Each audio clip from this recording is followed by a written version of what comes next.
इतिहास को फिर एक बार तोड़ मरोड़ कर बदलने की कोशिश करी जा रही है, लेकिन इतिहास बदला नहीं जाता है, बनाया जाता है। और हमारे देश के महापुरुषों ने और वीरांगनाओं ने इतिहास बनाने में इतनी लंबी लकीर खींच दी है कि कोई भी भाजपाई और संघी उसके आस पास नहीं फटक सकता है। लेकिन कुछ भी कहने से पहले आज एक बात पूछनी और जवाब मिलना जरूरी है। देश के गृह मंत्री अमित शाह ने एक बहुत बड़ी बहस छेड़ दी है।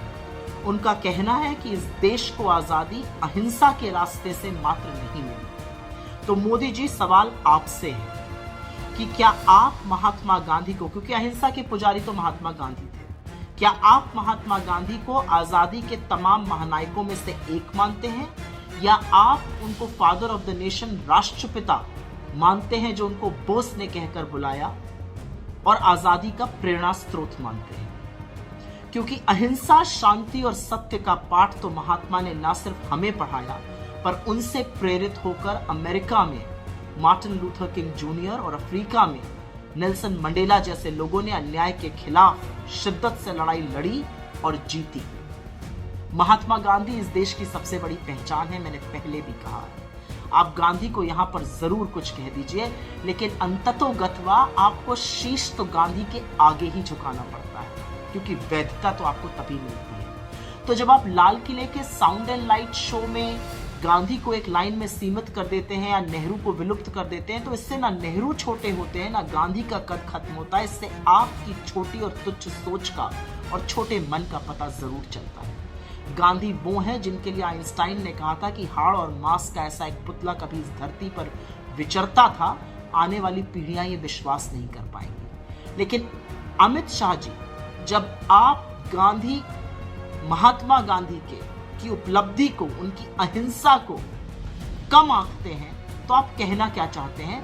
ये बात आपके आका मोदी जी को बतानी पड़ेगी। और एक बात और पूछना चाहती हूं, कब तक महापुरुषों को लड़ाकर अपनी दुकान चलाते रहिएगा? इतिहास में महापुरुष लड़ नहीं रहे थे, इतिहास में महापुरुष एक साथ खड़े थे।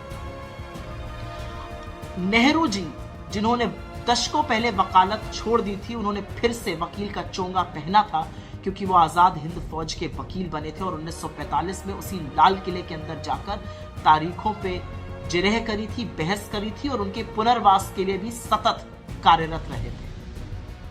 वही नेहरू जिनके बारे में सुभाष चंद्र बोस जी की बेटी का कहना है कि उनको और उनकी मां को वो गुप्त रूप से आर्थिक सहायता करते रहे। वही नेहरू जिनकी पत्नी के स्वर्गवास पे और उनकी बीमारी में सबसे पहले पहुंचने वालों में से सुभाष चंद्र बोस थे। और वही सुभाष चंद्र बोस जिन्होंने आजाद हिंद फौज की 2 रेजिमेंट्स का नाम गांधी और नेहरू पे रखा था। और वही सुभाष चंद्र बोस, जब वो आजाद हिंद फौज में लोगों की भर्ती कर रहे थे, तो आपके माफी वीर ब्रिटिश आर्मी में लोगों की भर्ती करा रहे थे उनके खिलाफ।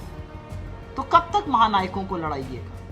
असलियत यह है कि इस देश की आजादी में गांधी का योगदान है, नेहरू का योगदान है, पटेल का योगदान है, भगत सिंह का योगदान है, चंद्रशेखर आजाद का योगदान है, अशफाक उल्लाह खां का योगदान है, राजगुरु का योगदान है, रामप्रसाद बिस्मिल का योगदान है। और किसी के भी योगदान को आप कम नहीं आंक सकते हैं।